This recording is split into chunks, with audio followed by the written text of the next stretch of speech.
It's finally here. It's time to begin the Four Nations tournament up in Montreal. Now, before I ship up to Boston to cover the games there, Joseph Stanislaw, aka Jersey Joe, accompanied me on today's episode to preview the Best on Best tournament. There's a lot to break down in today's episode alongside Jersey Joe. Buckle up, everybody. You're Locked On Devils, your daily podcast on the New Jersey Devils, part of the Locked On Podcast Network, your team every day. Hi, this is Bryce Salvador, and you're Locked On Devils with Trey Matthews. Scores! Oh, Steven stepped up, nailed it. Brodor's got the puck. What a shot. The Devils win the Stanley Cup. Alrighty now, what is up, New Jersey? Welcome back to the Locked On Devils podcast here at the Locked On Network. I'm your host, college hockey play announcer, Devils Rider Pucks and Pitchforks, and also part-time credential media member, Trey Matthews. Four Nations is set to begin Best on Best tournament from around the world. And joining me on today's show to talk all things Four Nations and preview the entire tournament is my colleague over at Pucks and Pitchforks, Joseph Stanislaw, aka Jersey Joe. Joe, how we doing? Doing good today. I mean, it's almost that time once again. I know it's not the Team Europe, Team Russia, Team North America format, but maybe if we can get a couple more nations back in a couple of years, maybe we can get something more spicy. See, that's what I've been saying on my show. It's such a shame that Team Russia is not involved, but we know the reason why. I'm not going to discuss it on this show. I think everyone knows the circumstance and the situation, but it's just like you need the great eight, Alex Ovechkin in it. You need all those Russian talents. Dmitry Orlov.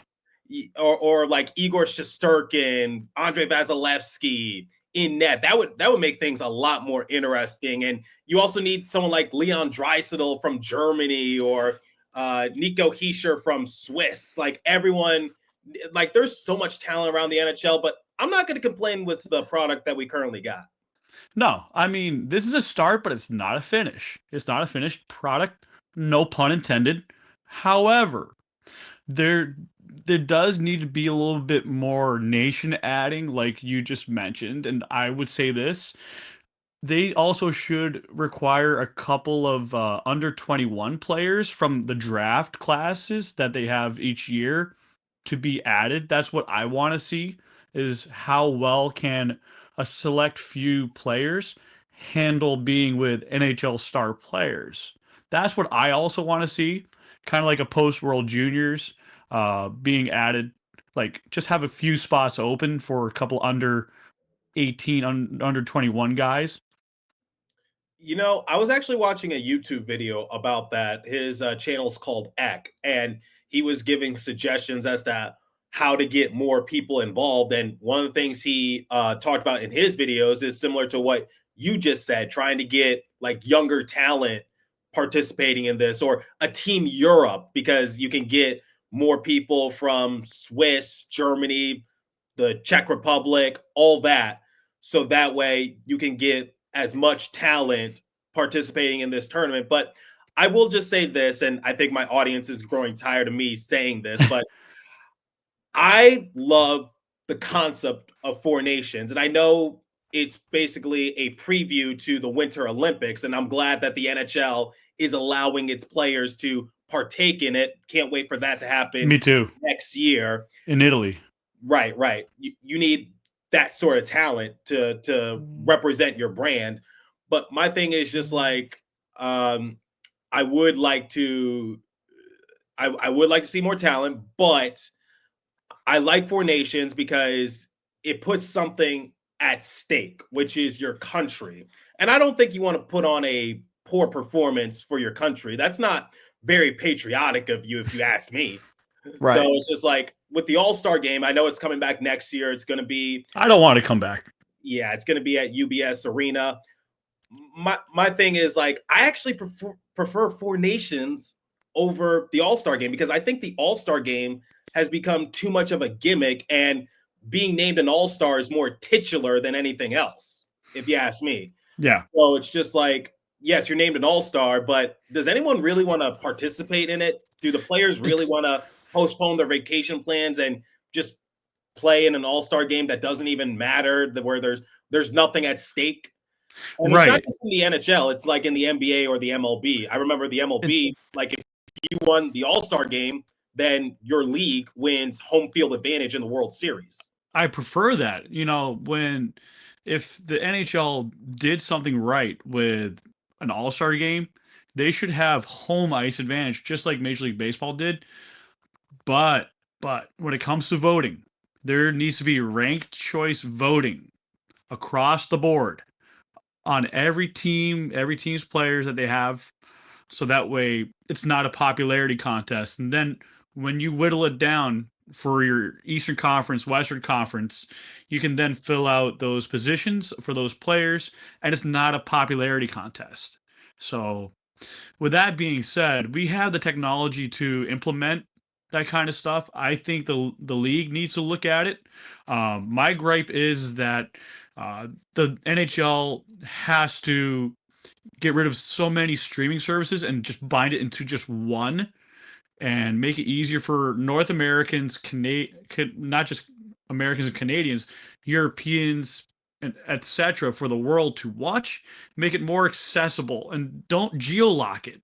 It needs to be very accessible, so that way the league can grow and don't get caught just locking certain fans away and making people pay for every single freaking thing.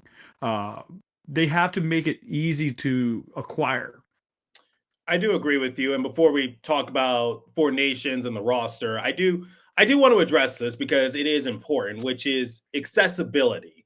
Because I am tired of like local blackouts or YouTube TV not having NHL Network.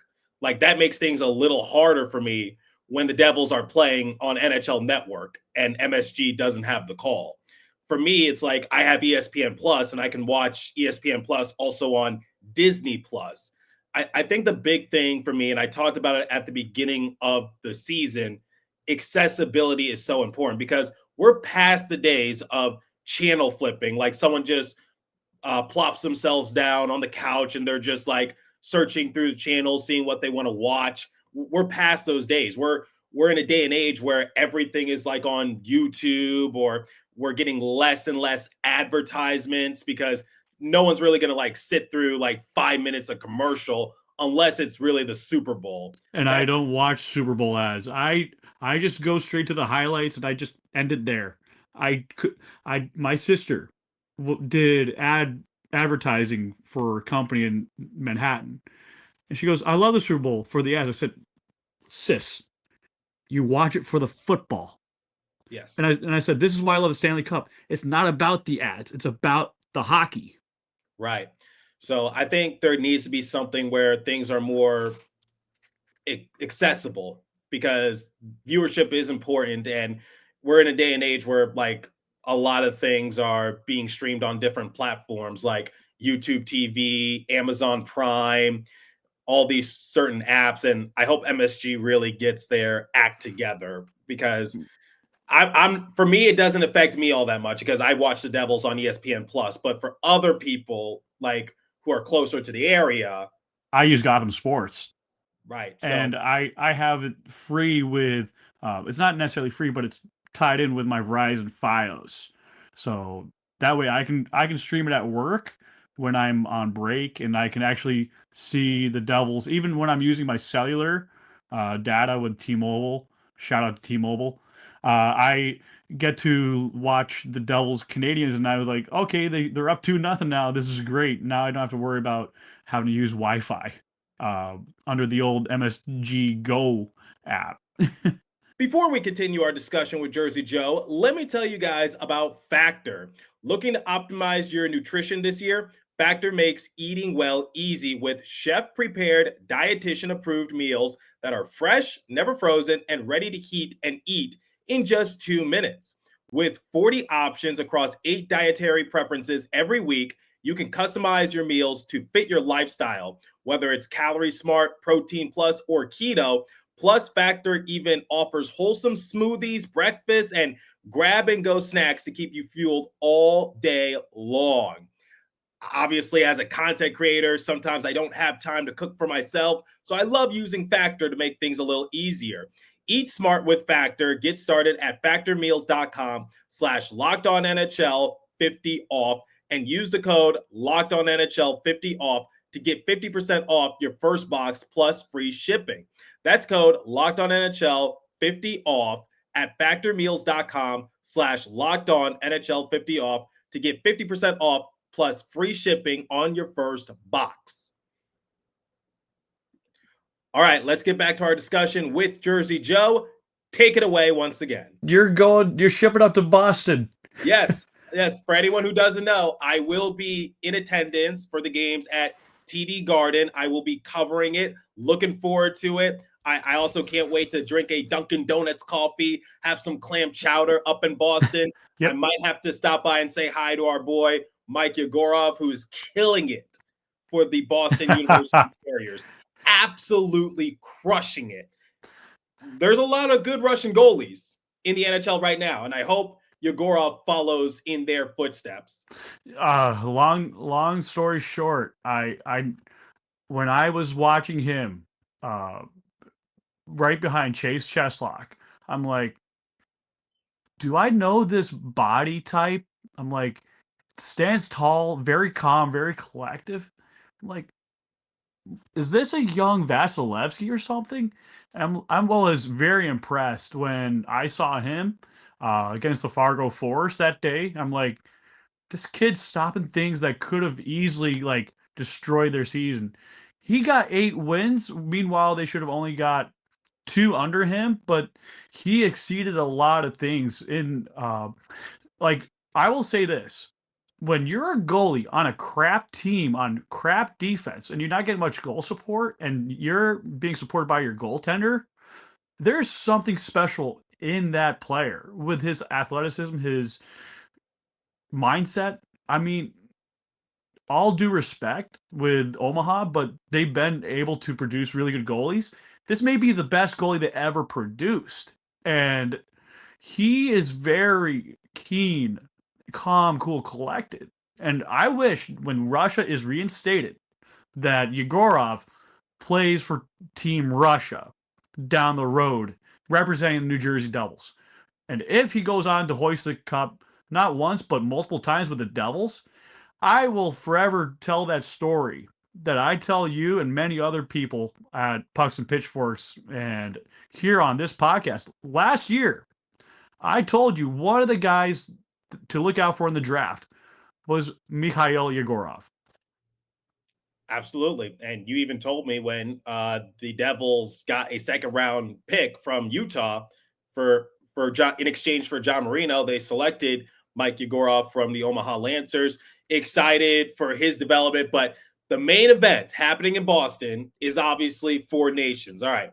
So you and I have the rosters in hand, which is we got Team USA, Team Canada, Team Sweden, Team Finland. Yep. If I had to make a prediction, and I've said it multiple times on this show, if you're watching on YouTube, you see that I got my Team USA hat on.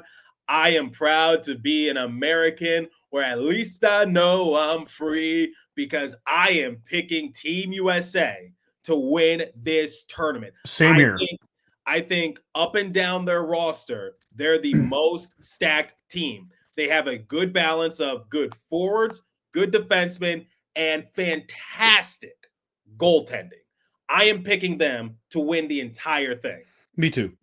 Not just because of you. I have to put it where it's at. Like, you already have a Vezina goalie leading the charge already in Connor Hellebuyck with the Winnipeg Jets. He's proven as a netminder. Jake Ottinger was with USNTDP under 18 program, if I remember correctly. He's been a huge competitor for the Dallas Stars and almost dismantled a Canadian franchise in, what was it, maybe double overtime one year. Came close to that.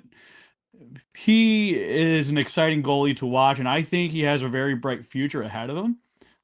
Jerry Swayman on a mediocre team, he's still a very solid goalie. He just needs a stronger defense, and I think that American defense in front of him is going to be very favorable.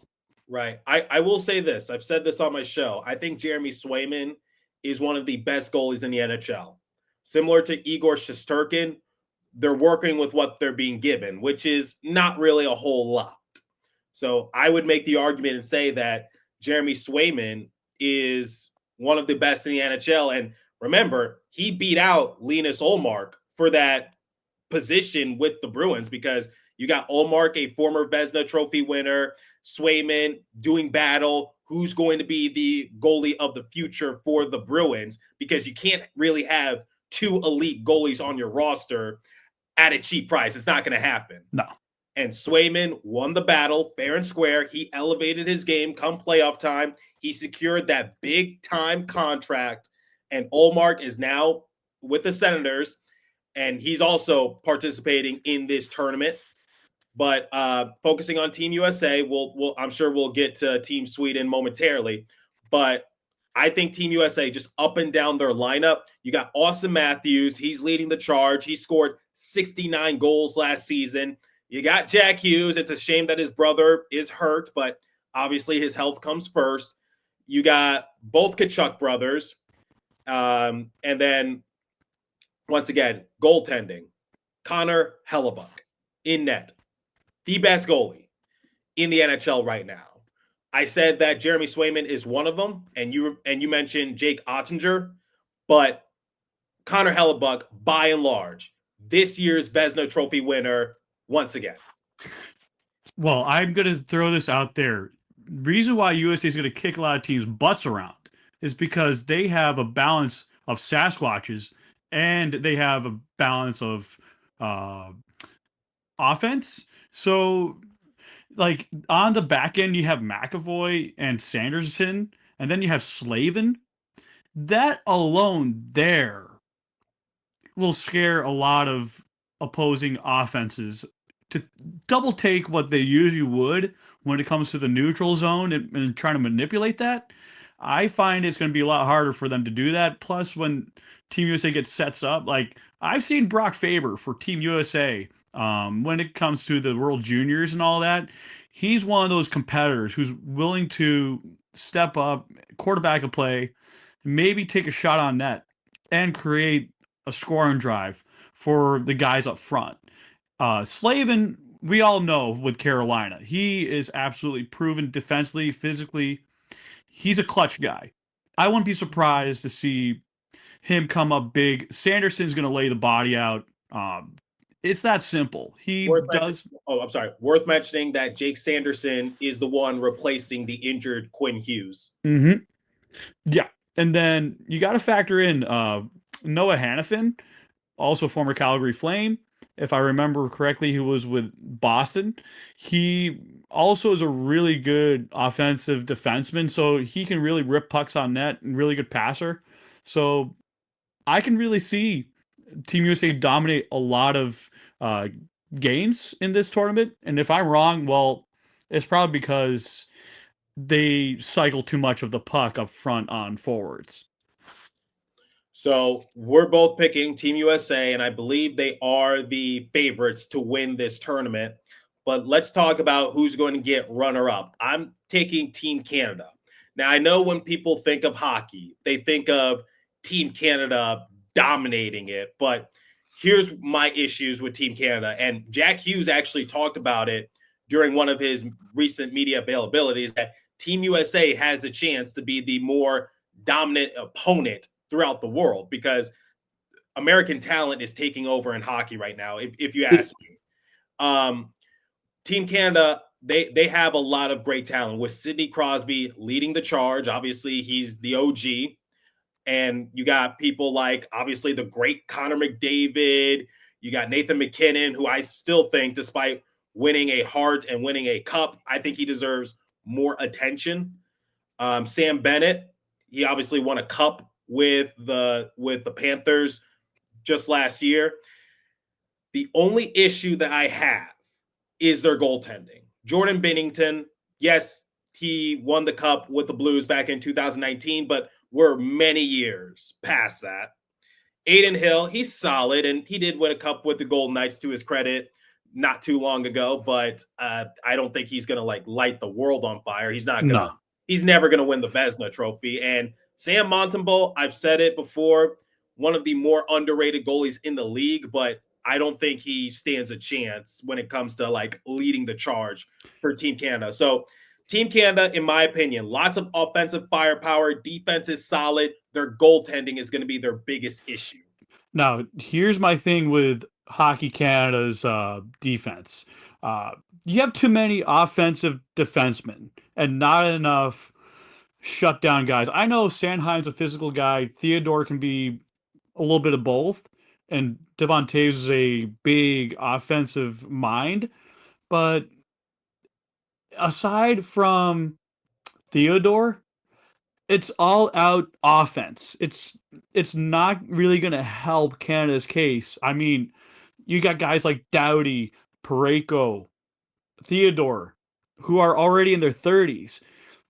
As long as you're not passing the puck in front of them, you pass more laterally away from them and you go around them, you're going to beat Canada more frequently. Just get into their own zone and tiring them out. Yes, Cale Makar is a phenomenal skater, but you don't have that many guys that can retreat into their defensive zone and shut down any shooting lanes, passing lanes, or any lanes to manipulate. So that's one of the things that I think Hockey Canada is going to have a huge problem with, especially if Montembeault is going to be the guy that it falls on his shoulders. All right, moving over to Team Sweden. They are my sleeper team. And Sam Ersson will replace the injured Jacob Markstrom. I think that also hurts them a little bit. Ersson, he plays for a mediocre Flyers team under head coach John Tortorella, so I don't really know what to make of him. But for Team Sweden, they got some decent assets on their roster. Obviously, I think their leading scorer is Jesper Bratt. You also got people like Philip Forsberg, Victor Arvidsson, defensively, Rasmus Dahlin, Victor Hedman, Erik Karlsson. Team Sweden, while solid, I don't think they have enough firepower to beat Team USA or Team Canada. The thing for me, I'm not trying to come biased, but I look at Ederson. He does goalie some teams in the regular season, but in a short tournament with more pressure mounted, can he goalie a game or two for Sweden? That's my biggest question. The guys in front of him mostly are in their 30s and starting to decline a little bit more. I'm a little more worried with guys like Hedman getting older. Carlson's like, yes, he's a firepower offensive guy. He's not a big defensive defenseman as you want. He's similar to Dougie Hamilton. He's a turnover machine. Bingo. And look, I love Erik Karlsson. He's won the Norris Trophy multiple times. But the problem is, and I even said it when the Penguins got him in that blockbuster deal, that does not help Pittsburgh at all. If anything, that kind of makes them worse in a way, because how is Erik Karlsson going to solve any of their issues? Because I said the Penguins were too old. They need to fix their goaltending. Oh, let's get Erik Karlsson. Maybe that'll help. Nope. Turnover machine. And this is coming from someone who covers the Devils, and obviously we know the issues with Dougie Hamilton. So I'm not trying to be a hater or anything. I'm just saying, like, based on experience. And looking at Sweden, yeah, they do have firepower in Bratt, Arvidsson, Forsberg. Kempe is a big power forward. Carlson is a power forward, but he's not the most dynamic of them all. I do like Elias Lindholm, but guys like Gustav Nyquist are kind of like declining a little bit more. And so you're relying more on Elias Pettersson's game, where he needs to play make, be the face-off winner, needs to be the dynamic guy. Lucas Raymond, really young guy. I love that kid more than Mika Zibanejad at this point in Zibanejad's career. When I look at Zibanejad, he's slowing down speed-wise, and I don't think he could keep up with the pace of play of most of his teammates unless he's playing with Ricard Raquel. And Ricard Raquel is one of my favorites in fantasy hockey when it comes to his skating game, the power play, all of those things. I just think that the physicality side for Sweden might be an issue. Yeah, so they're my sleeper team. All would have to go well for them to make it to the championship game. And now, I've told you this before, and we actually have a friendly wager going on. Don't worry, no money involved, but a team that I see have no chance of even coming close to winning is Team Finland.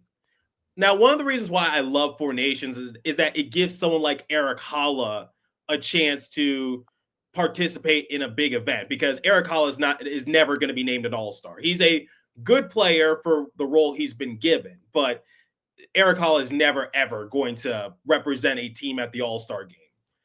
But he can represent his own country in an event like this. So for Team Finland, they got Sasha Barkov, Sebastian Aho, Teravainen, Rantanen, and they got the most fun name to pronounce, Ukko-Pekka Luukkonen, Sabres goalie.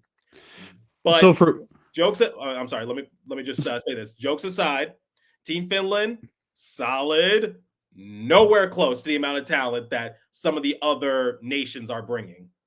Well, one of the reasons why I'm still going with Finland, I do like Kevin Lankinen's game, and yeah, he plays for a not so good Vancouver Canucks team, but on a really defensive-minded team in Finland, I really like the team in front of him on defense. He's definitely a really clutch guy, and even on a team like the Canucks, he still keeps his team in the game despite the defense in front of him. And I still find him to be more of an outlier on a team like that. Ukko-Pekka Luukkonen, who really has been a really solid goalie for the Buffalo Sabres. I mean, he has more potential if the team in front of him in Buffalo was a lot more defensive minded. But we all know Sorry, Lindy Lindy Ruff. Ruff. It's his system that screws him over. Nashville, same story with UC Saros. He replaced another Finnish great goaltender in Pekka Rinne. He has been an outlier of a goalie. Why do I say that? He's a bit undersized, but he is very flexible and he's really good at reading with his C pushes, his T pushes. And I see him goalieing some games, and I can see that. Now you look at Urho Vakanainen. He's a very physical guy. He's a good defensive reader.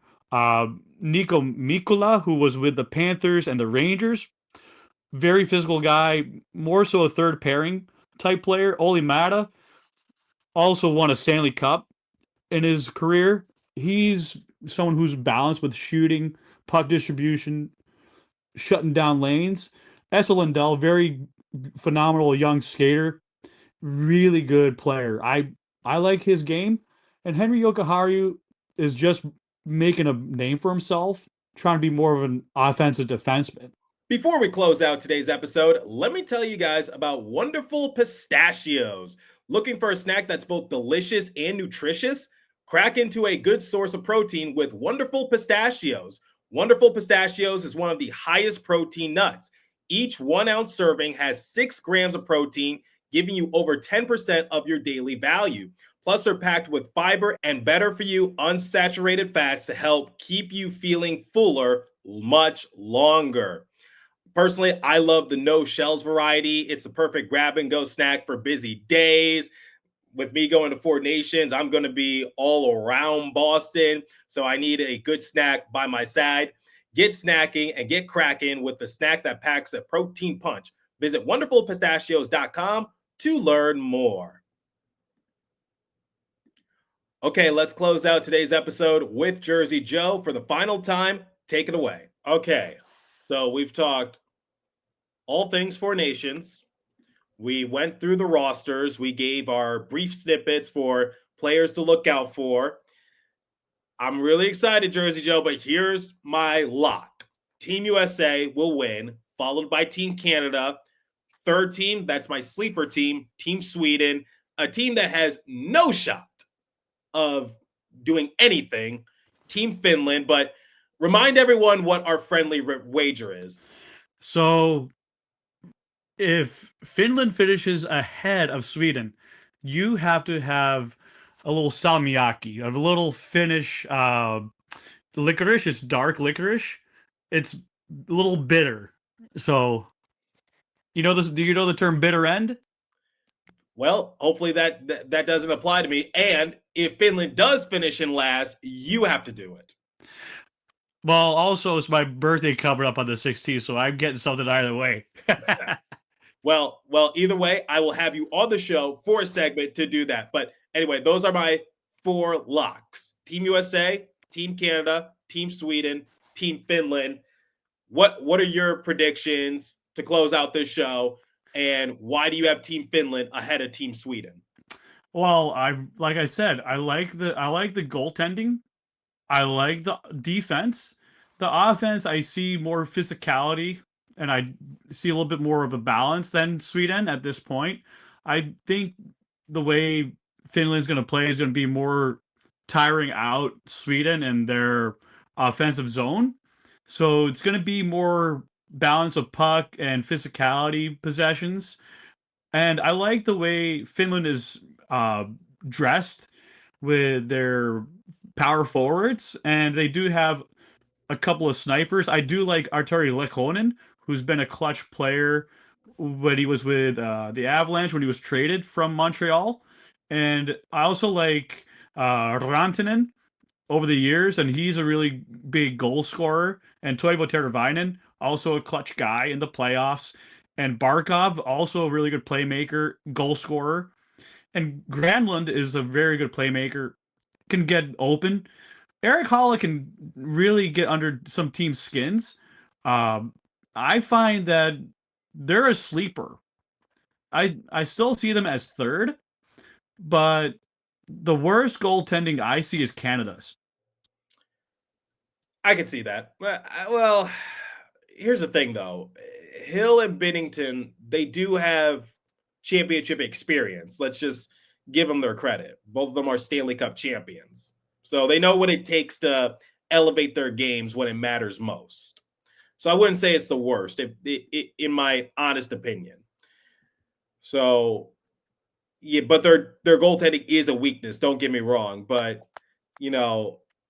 for Team Finland, their best goalie will be UC Saros, who plays for the Predators.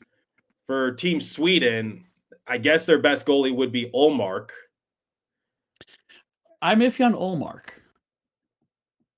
I'm sorry? I'm a little iffy on Ullmark. He's the kind of guy who doesn't really play to win. He's the guy that competes to be a starter.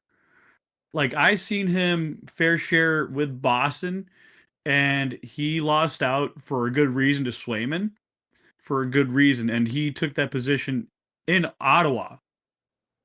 But Ullmark is a former Vezina Trophy winner, so you got to give him his props in that sort of way. Right, but last season he choked in what he could have done to stay in Boston, but contract dispute against the other player, I still prefer Swayman over Ullmark any day.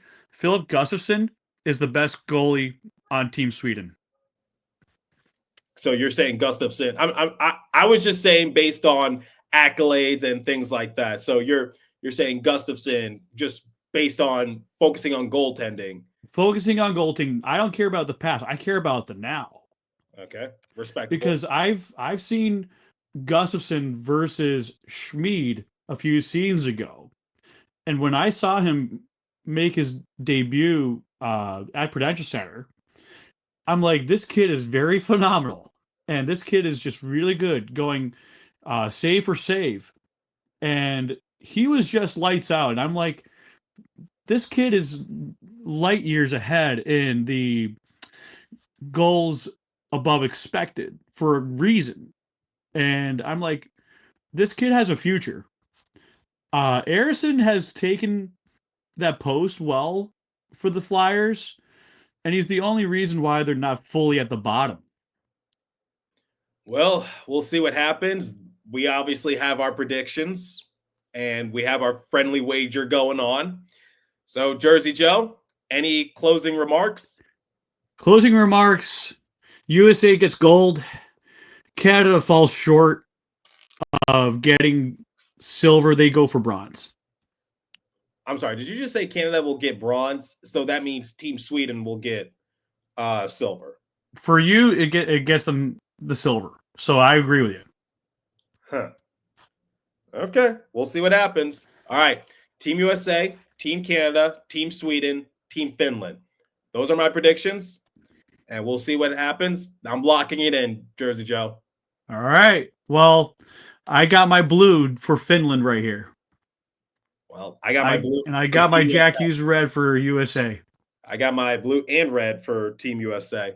So we'll see what happens. But Jersey Joe, thank you for taking the time out of your schedule to just talk all things Four Nations. Where can my audience find you at? Pucks and Pitchforks. I'm also on Blue Sky. I'll send you that later. I'm still on Twitter. I really don't like the name X. I'm on Instagram. You have me all over those places. I plan on doing a hockey article later today, especially with March 8th rolling in pretty quick. So I'm just going to leave it at that, but I'm just going to see what actually happens. Well, we love good anticipation. And everyone, I hope you guys enjoy the first day of Four Nations taking place in Montreal. And I will see you guys in Boston. But like I do to close out every episode, continue to stay safe. Have a wonderful day in New Jersey. Go Devils. I'll catch you guys next episode. I'm shipping off to Boston. Special thanks to my guest star, Jersey Joe. Any final things, Joe? I say it'll be a great finish. I think it'll be pretty sweet of it. I don't think comedy is in your future. Thanks for listening. It's called Puds. Thanks you for go listening. finish the job in Boston. Get the puck out of here. I'm about to mute you. Thanks for listening once again.